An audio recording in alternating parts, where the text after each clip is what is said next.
Hello दोस्तों, नमस्कार और मेरी यूट्यूब फैमिली को ढेर सारा प्यार। सामने जो हरे भरे आपको पौधे दिखाई दे रहे हैं, ये बैंगन के पौधे हैं। लंबे वाले बैंगन इनमें लगे हुए हैं और पौधे पूर्ण रूप से बैंगन से दोस्तों भरे हुए हैं, लदे हुए कह सकते हैं आप देख सकते हैं कि एक एक पौधे में काफ़ी अच्छी मात्रा में दोस्तों बैंगन आए हुए हैं। और ये पौधे जो लगे हुए हैं एक्चुअली दोस्तों, जो 12x12 के जो ग्रो बैग है, ग्रो बैग के अंदर लगे हुए हैं। और बैंगन में आप देखिए शाइनिंग कितनी अच्छी आ रही है। जैसे लोग फार्मिंग के अंदर रासायनिक चीज़ों का इस्तेमाल करके जब बैंगन में शाइनिंग आती है, उस तरह की शाइनिंग मैं ऑर्गेनिक रूप में करते हुए अपने यहाँ टेरेस गार्डन पर अपने किचन के लिए दोस्तों लेने लग रहा हूँ। दोस्तों, बैंगन एक ऐसी सब्जी है जिसे हम अपने घर की छत, बालकनी या छोटे से किचन गार्डन में बहुत आसानी से उगा सकते हैं, लेकिन पौधा लगाना ही काफ़ी नहीं है। अगर हम चाहते हैं कि हमारा बैंगन का पौधा पूरी तरह स्वस्थ रहे और उस पर एक साथ बहुत सारे बैंगन लगे, जैसा कि आप देख रहे हैं मेरे टेरेस गार्डन में गुच्छे के गुच्छे में दोस्तों बैंगन लगे हुए, तो पौधे के सही तरीके से देखभाल और समय पर उचित पोषण देना बहुत जरूरी होता है।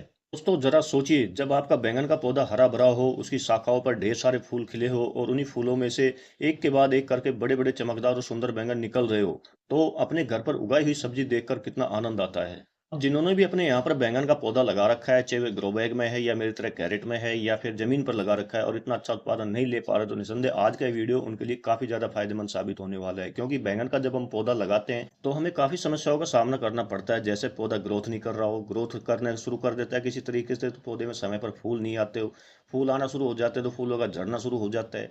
किसी तरह वो झड़ना रुकना बंद होता है, तो जब बैंगन लगते हैं तो उसमें काफी तरह के कीड़े लगने शुरू हो जाते हैं और बैंगन को अंदर अंदर खाना शुरू कर देते हैं, जिससे क्या है कि हमें एक बेस्ट उत्पादन दोस्तों कंटिन्यू रूप से नहीं मिल पाता, जैसा कि मैं अपनी छत पर कंटिन्यू रूप से लिए जा रहा हूँ। आज की वीडियो में बैंगन की जरूरी देखभाल के साथ एक बेस्ट फर्टिलाइजर बताऊंगा, जिसका इस्तेमाल अगर आप समय पर करते हैं तो आपको भी इतना अच्छा उत्पादन मिलने की संभावना दोस्तों बनी रहेगी। तो जुड़े रहेगा दोस्तों, वीडियो पूरी जानकारी से युक्त है। मैं हूं मनदीप और आप देख रहे हैं organic kitchen garden on terrace. मेरे यूट्यूब चैनल पर आपका हार्दिक अभिनंदन है और उम्मीद करता हूं जो वीडियो बना रहा हूं आपको काफी पसंद आ रहे होंगे। तो वीडियो को लाइक करें, ज्यादा ज्यादा शेयर करें और कमेंट करते हैं। जो मेरे नए व्यूअर्स है, फर्स्ट टाइम मुझे वॉच करें, वह तो सब्सक्राइब कर ही लें। जानकारी को आगे बढ़ाते हैं दोस्तों। फर्टिलाइजर का इस्तेमाल करने से पहले मैं आपको दो चीजें बताना चाहूंगा। हमारे पौधे की ग्रोथ क्यों रुकती है और अगर इंसेक्ट का अटैक होता है तो हमें क्या करना चाहिए होता है।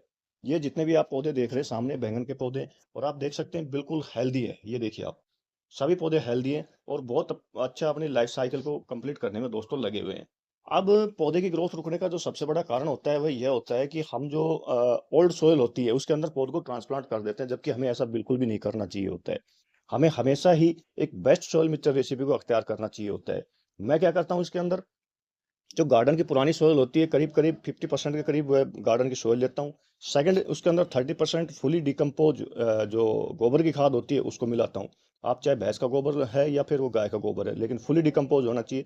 हाफ डिकम्पोज अगर आप उसके अंदर प्लांट में डालते हैं मिट्टी के अंदर, तो क्या होता है कि जब वो फुल डिकम्पोजी की प्रक्रिया से गुजरेगा तो उस वक्त उसके अंदर काफ़ी कुछ मीथेन गैस निकलती है, कुछ बैक्टीरिया हानिकारक पैदा होते हैं। तो इससे क्या होता है कि जो हमारे प्लांट की रूट है, उस रूट को डैमेज करते हैं। तो रूट को जब डैमेज होना शुरू होती है तो क्या पौधा अपनी ग्रोथ को खो देता है, रोक देता है या फिर पूर्ण रूप से खो देता है। इसलिए हमेशा फुली डिकम्पोज गोबर की खाद का इस्तेमाल करें। साथ में इसके अंदर मैं मिलाता हूँ दोस्तों 10% के रेशो के अंदर, जैसे नीम खली है, सरसों खली है, इसके अलावा लीफ कंपोस्ट, वर्मी कंपोस्ट, भुजा हुआ चूना, साथ में गैरू होता है और जिप्सम। ये सब चीज़ें मैं मिट्टी के अंदर मिलाता हूँ। साथ में 10% का जो रेशो बच जाता है उसके अंदर मैं जो स्टोन डस्ट या रिवर सैंड होती है, जिसे बजरी भी कहते हैं, वह मिलाता हूँ। उसके मिलाने से क्या होता है कि जब लगातार गमले में पानी डलता है तो क्या होगा कि मिट्टी नीचे बैठना शुरू होती है और टाइट हो जाना शुरू हो जाती है। तो उस जब मिट्टी टाइट होती है तो क्या रूट का जो डेवलपमेंट है वो बहुत धीरे होना शुरू हो जाता है। जब रूट धीरे डेवलप करती है तो क्या पौधा भी धीरे अपने आप ग्रोथ को दिखाना शुरू कर देता है। तो ये रिवर सैंड या स्टोनर्स डालने से क्या होता है कि जो मिट्टी है वो मिट्टी कण आपस में जुड़ नहीं पाते हैं, मिट्टी टाइट हो नहीं पाती है, मिट्टी एक भुरभुरी और उपजाऊ बनी रहती है। तो इस तरह आप एक पोरस मिट्टी बनाने के बाद ही पौधे को ट्रांसप्लांट करें एक अच्छे बेस्ट प्रोडक्शन के लिए, साथ में पौधे की बेस्ट ग्रोथ के लिए। आप देख सकते हैं एक बेस्ट सोयल मिक्सचर रेसिपी को अख्तियार करने के बाद पौधे के अंदर जो पत्तियां हैं कितनी गहरी चौड़ी आई हुई है। ये देखिए आप, सभी पौधे के अंदर देखिए आप, ये देखिए एक अच्छी सॉइल मिक्सचर रेसिपी को जब हम अख्तियार करते हैं तो कितनी छोटी छोटी पत्तियां आनी शुरू होती है छोटे छोटे पौधे के ऊपर, ये छोटे छोटे ग्रो बैग के अंदर, 12x12 के ग्रो बैग में ही। लेकिन दोस्तों आप देख सकते हैं मेरे जितने भी बैंगन के पौधे हैं, सभी पौधों की पत्तियां खूब चमकदार बनी हुई है। पत्तियों में किसी में भी आपको किसी भी इंसेक्ट का अटैक नहीं दिखाई देगा। जहां तक है, जो बैंगन का पौधा होता है जितनी तेजी से अपनी ग्रोथ को दिखाता है उतनी तेजी से उसके अंदर काफी तरह की डिजीज जो होती है वो आने की संभावना बनी रहती है, जिसमें से एक सबसे कॉमन होता है जिसे हम पत्ता मरोड़ रोग भी कहते हैं, लीफ कर्ल वायरस भी कह सकते हैं, जो कि थ्रिप्स एंड माइट की वजह से फैलता है। साथ में एक पत्ते खाने वाला कीड़ा होता है, कैटरपिलर कहते हैं, जो कि काफी कलर के होते हैं। 5-6 कलर के होते हैं।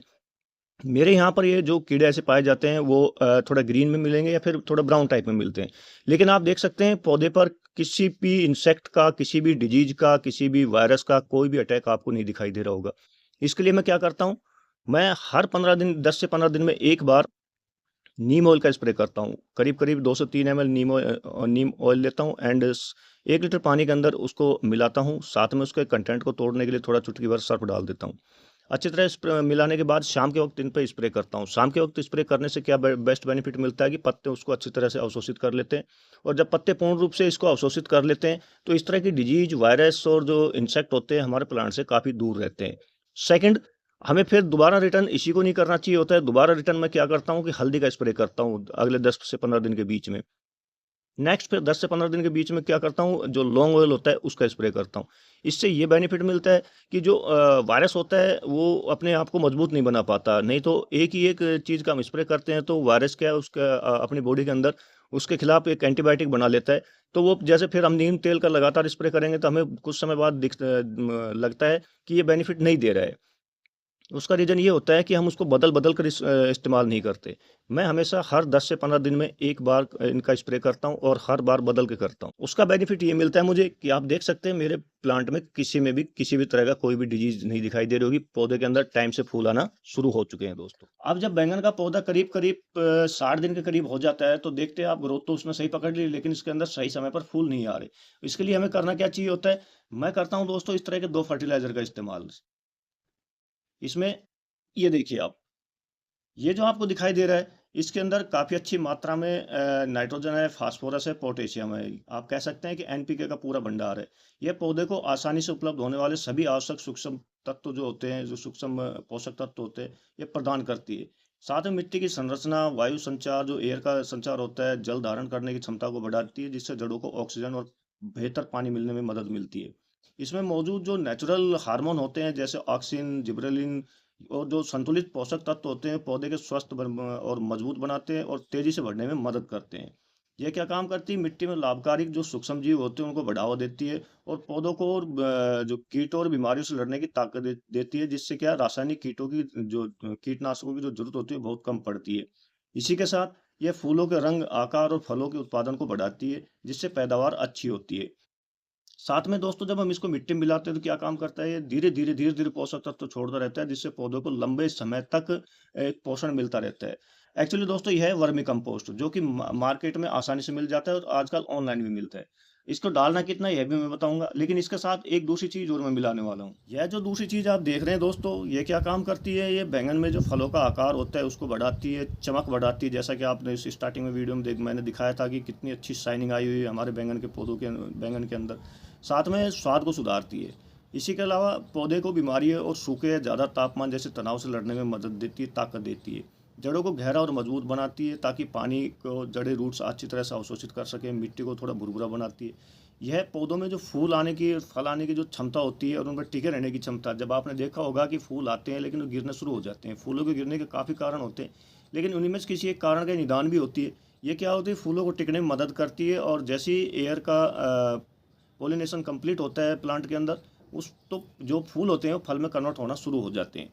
एक्चुअली ये है दोस्तों पोटास, जो ऑर्गेनिक पोटास होता है, ये वह चीज़ होती है। अब इसकी मात्रा कितनी लेनी यह भी मैं बताता हूँ दोस्तों। हमें करना क्या चाहिए होता है, उससे पहले प्लांट की अच्छी तरह गुड़ाई कर लेनी चाहिए होती है। मिट्टी को कुछ इस तरह सुखा लेना चाहिए होता है।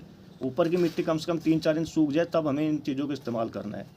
अब ये जो वर्मी कंपोस्ट है मैं करीब करीब 2 चम्मच के करीब लूँगा। 2 चम्मच में करीब हो जाता है 30 ग्राम के करीब दोस्तों। और जो गुड़ाई की हुई मिट्टी है उस मिट्टी के अंदर दोस्तों मैं इसको मिला दूंगा इस तरीके से। इसी के साथ जो ये ऑर्गेनिक पोटास है, इसकी मात्रा हमें बहुत ही संतुलित तरीके से लेनी चाहिए होती है। ज़्यादा अगर मात्रा कर देते हैं तो हमारे प्लांट को लॉस भी पहुंच सकता है। तो ये मैं लेता हूँ 1/4 चम्मच के करीब। जो 12x12 के जो ग्रो बैग है उसके अंदर ये जो बैंगन का पौधा आपको दिखाई दे रहा है, इसके अंदर मैं सिर्फ 1/4 चम्मच ऑर्गेनिक पोटास का इस्तेमाल करता हूँ। इस तरह करने के बाद इसको पूर्ण रूप से मिला दीजिए। एक चीज़ का हमेशा ध्यान रखें दोस्तों, जब भी आप किसी फर्टिलाइज़र का इस्तेमाल करते हैं तो प्लांट में पानी देना ना भूलें और पानी इतनी मात्रा में दें कि मिट्टी उसे अवशोषित कर सके। दूसरा, प्लांट के अंदर जब भी आप फर्टिलाइज़र का इस्तेमाल करते हैं तो ऊपर की मिट्टी अच्छी तरह सुखा लें, ताकि जैसे ही आप प्लांट में फर्टिलाइज़र डालते हैं और पानी डालते हैं तो रूट्स के द्वारा वो तुरंत प्रभाव से अवशोषित होना शुरू हो जाए, प्लांट को मिलना शुरू हो जाए। दोस्तों, जब हम पौधे की समय पर देखभाल करते हैं और अच्छे फर्टिलाइज़र का इस्तेमाल करते हैं तो पौधे में समय पर फूल भी आते हैं, जैसा कि आप देख रहे हैं फूलों से भरना शुरू हो गया है, और फल भी दोस्तों सेट होना शुरू हो जाते हैं। तो वीडियो कैसा लगा दोस्तों, कमेंट करके जरूर बताइएगा। पसंद आने पर ज़्यादा ज़्यादा शेयर कीजिएगा। जो मेरे नए व्यूअर्स हैं, फर्स्ट टाइम मुझे वॉच कर रहे हैं, वह तो सब्सक्राइब कर ही लीजिएगा। मिलते हैं आपसे नेक्स्ट वीडियो में नई जानकारी के साथ। तब तक के लिए आप सबको जय हिंद, जय भारत दोस्तों। और हाँ दोस्तों, आज रक्षाबंधन है, तो मेरी सभी यूट्यूब फैमिली में मेरी सभी बहनों को हैप्पी रक्षाबंधन।